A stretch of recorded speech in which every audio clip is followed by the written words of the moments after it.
साथियों, स्वागत है आपका सुदृष्टि पीसीएस चैनल पर।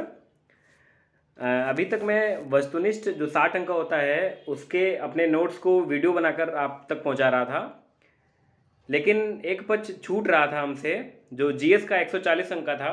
और कई साथियों ने इसकी मांग भी की थी कि जीएस पोर्शन भी कवर किया जाए। तो उसकी तैयारी आप लोगों को कैसे कराएं, इसको लेकर वास्तव में हम 2-3 दिन से बहुत उधेड़-बुन में थे।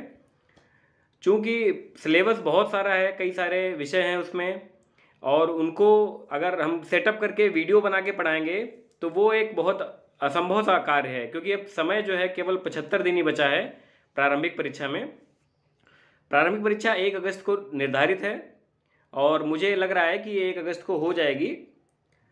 तो इसके लिए मैंने कल एक निर्णय लिया कि मैं जो जीएस के सभी विषय के महत्वपूर्ण फैक्ट्स होते हैं उनको वन लाइनर प्रश्नोत्तरी के रूप में पीडीएफ बनाऊंगा और उसके वीडियोज आप अपने चैनल पर अपलोड करूंगा।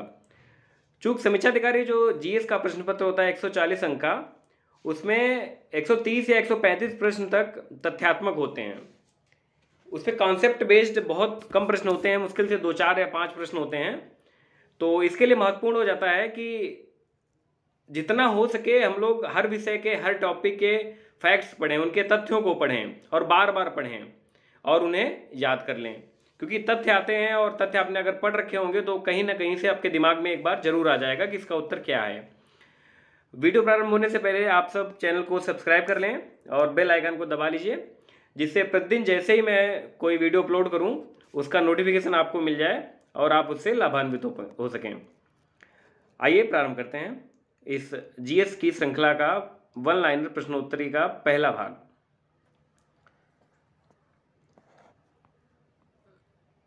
तो प्रश्न संख्या 1 है, पुर्तगाली नाविक बार्थोलोमो डियोज ने किस वर्ष उत्तमाशा अंतरीप की खोज की थी?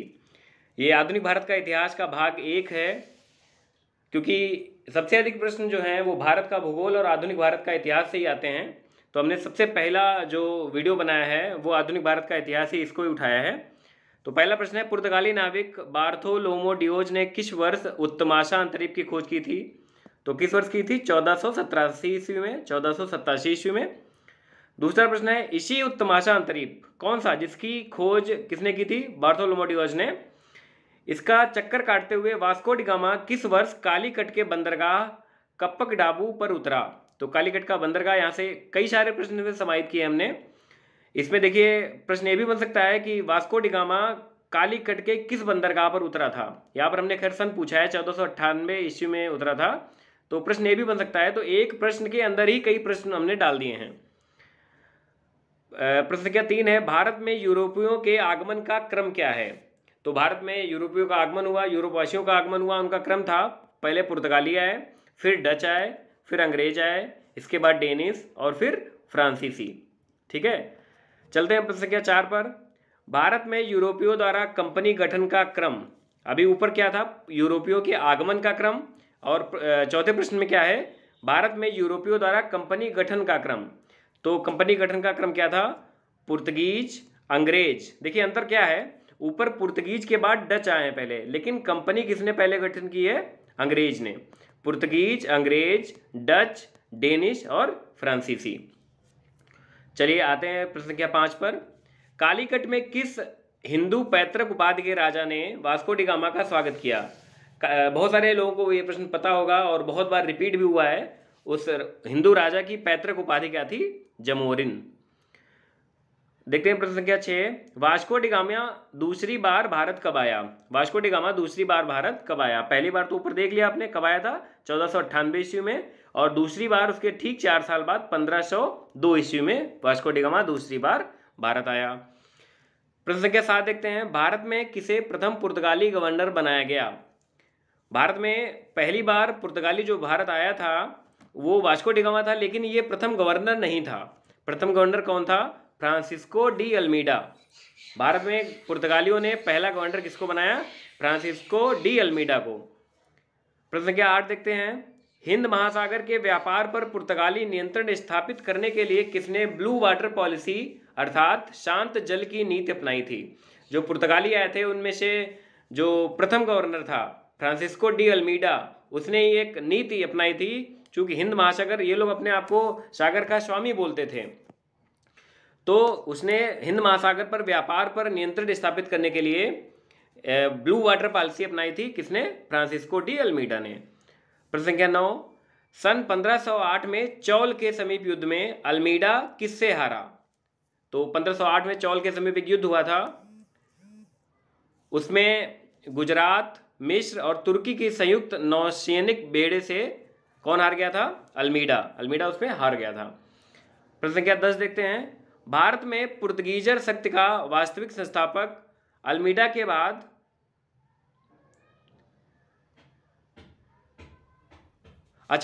ये है, भारत में पुर्तगीजर गलत लिख गया, पुर्तगीज शक्ति का वास्तविक संस्थापक कौन था? अल्मीडा के बाद गवर्नर बना अल्बुकुर्क।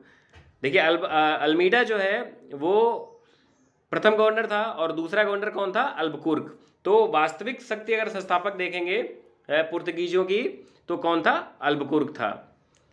प्रश्न संख्या 11, 1510 ईस्वी में अल्बुकुर्क ने गोवा किससे जीता? तो 1510 ईस्वी में अल्बुकुर्क ने गोवा बीजापुर के आदिल शाही सुल्तान से जीता था। प्रश्न संख्या 12 देखते हैं, अल्बुकुर्क ने मलक्का और हरमूज पर अधिकार किस सन में किया? तो अल्बुकुर्क अर्थात जो पुर्तगालियों का दूसरा गवर्नर था, उसने मलक्का जीता था 1511 ईस्वी में और हरमूज कब जीता था? 1515 ईस्वी में। किस पुर्तगाली गवर्नर ने कोचीन लिख गया है, ये गलत है, कोचीन को अपना मुख्यालय बनाया? किसने बनाया था? कोचीन को अपना मुख्यालय अल्बुकुर्क ने बनाया था। प्रश्न संख्या 14 देखते हैं, किस पुर्तगाली गवर्नर ने अपना मुख्यालय कोचीन से गोवा स्थानांतरित कर दिया? अब कोचीन को अपना मुख्यालय बनाया था अल्बुकुर्क ने, लेकिन उसके बाद कोचीन से गोवा को, उस मुख्यालय को किसने स्थानांतरित कर दिया? नीनो डी कून्हा ने। ठीक है, अगला प्रश्न है प्रश्न संख्या 15, सन 1611 में श्वाली के युद्ध में अंग्रेजों ने किसके नेतृत्व में पुर्तगालियों को हराया? अब यहाँ पे एक प्रश्न बनता है कि श्वाली का युद्ध कब हुआ? तो उसका उत्तर है 1611 ईस्वी में। किसके बीच में हुआ? अंग्रेजों और पुर्तगालियों के बीच में हुआ। अंग्रेजों ने किसके नेतृत्व में पुर्तगालियों को हराया? तो किसके नेतृत्व में? Captain Middleton. याद कर लीजिए, बहुत महत्वपूर्ण प्रश्न है। प्रश्न संख्या 16 देखिए, गोवा में ईसाई धर्म न्यायालय की स्थापना। अब यहीं से एक प्रश्न बन गया कि ईसाई धर्म न्यायालय की स्थापना कहाँ हुई थी? कहाँ हुई थी? गोवा में। किसके द्वारा हुई थी? पुर्तगालियों के द्वारा। कब हुई थी? 1560 ईस्वी में। तो एक एक प्रश्न में 3-3 उत्तर छिपे हुए हैं। ये वास्तव में मैंने 50 प्रश्न का बनाया है PDF, लेकिन इसमें मुझे लग रहा है 200-250 तक उत्तर होंगे। ठीक है, अब प्रश्न संख्या 17 पे आते हैं, पुर्तगालियों ने अपनी पहली फैक्ट्री कहाँ स्थापित की? इस तरह के प्रश्न लोक सेवा आयोग में बहुत पूछे आते हैं। तो पुर्तगालियों ने अपनी पहली फैक्ट्री कोचीन में स्थापित की थी। प्रश्न संख्या 18 है, डचों ने, अभी पुर्तगालियों ने देख लिया कोचीन में स्थापित की, अब डचों ने अपनी पहली डच फैक्ट्री कहाँ स्थापित की थी? मूछलीपट्टनम में। अब अंग्रेजों ने अपनी पहली फैक्ट्री कहाँ स्थापित की थी? सूरत में। फ्रांसीसियों ने अपनी पहली फैक्ट्री कहाँ स्थापित की थी? सूरत में। अंग्रेजों और फ्रांसीसियों दोनों ने अपनी पहली फैक्ट्री कहाँ स्थापित की? सूरत में। अब देखते हैं प्रश्न संख्या 21, डेनिश ने अपनी पहली फैक्ट्री कहाँ स्थापित की? ट्रांकबोर में। कहाँ स्थापित की थी? ट्रांकबोर में। प्रश्न संख्या 22 है, भारत में तंबाकू, आलू, मक्का की खेती एवं प्रिंटिंग प्रेस की शुरुआत। तो यहाँ पर देखिए 2-3 प्रश्न आ गए। किसकी खेती? तंबाकू, आलू और मक्का की खेती एवं किसकी शुरुआत? प्रिंटिंग प्रेस की शुरुआत किसने की? पुर्तगालियों ने की। तो यहाँ पर 2-3 प्रश्न इससे निकल सकते हैं। प्रश्न संख्या 23 है, बेदरा का युद्ध किसके मध्य हुआ? बेदरा का युद्ध जो हुआ था किसके मध्य हुआ था? 1759 ईस्वी में अंग्रेजों और डचों के मध्य हुआ था और इसमें डच पराजित हुए थे। प्रश्न संख्या 24 देखते हैं, समुद्र के रास्ते भारत आने वाला प्रथम अंग्रेज कौन था? तो समुद्र के रास्ते भारत आने वाला प्रथम अंग्रेज कौन था? Captain Hawkins. और ये कब आया भारत? 1608 ईस्वी में। कैप्टन हॉकिंस किसका प्रतिनिधि बनकर भारत आया? कैप्टन हॉकिंस अपने मन से नहीं आया था, वो किसी का प्रतिनिधि बनकर भारत आया था। और किसका? जेम्स प्रथम का। ठीक है, प्रश्न संख्या 26 देखते हैं, कैप्टन हॉकिंस किस मुगल शासक के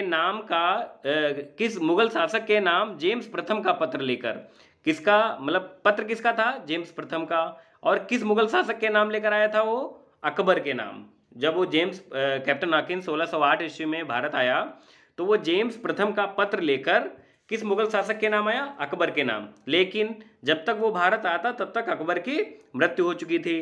तो कैप्टन हॉकिंस भारत में किस मुगल शासक के दरबार में पहुंचा? देखिए यहाँ पर प्रश्न में अंतर हो गया।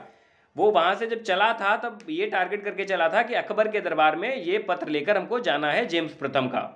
लेकिन जब यहाँ पहुंचा तब अकबर की मृत्यु हो चुकी थी। और कौन शासक था यहाँ पर? जहांगीर। तो कैप्टन हॉकिंस यहाँ जब दरबार में पहुंचा, किसके दरबार में पहुंचा? जहांगीर के। प्रश्न संख्या 28 देखते हैं, जहांगीर ने कहां पर अंग्रेजों को स्थायी कारखाना स्थापित करने की अनुमति दी?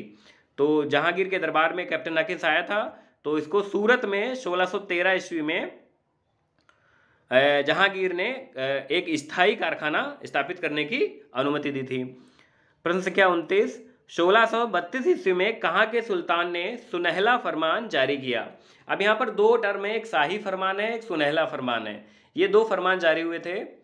ये अभी हम बात कर रहे हैं सुनहला फरमान की। और एक कब जारी हुआ? 1632 ईस्वी में। तो कहाँ के सुल्तान ने इसे जारी किया था? गोलकुंडा के सुल्तान ने। ये दो प्रश्न बहुत बार रिपीट होते हैं कि शाही फरमान कब जारी हुआ और किसने जारी किया, सुनहला फरमान कब जारी हुआ और किसने जारी किया। तो अभी हम बात कर रहे हैं सुनहला फरमान की।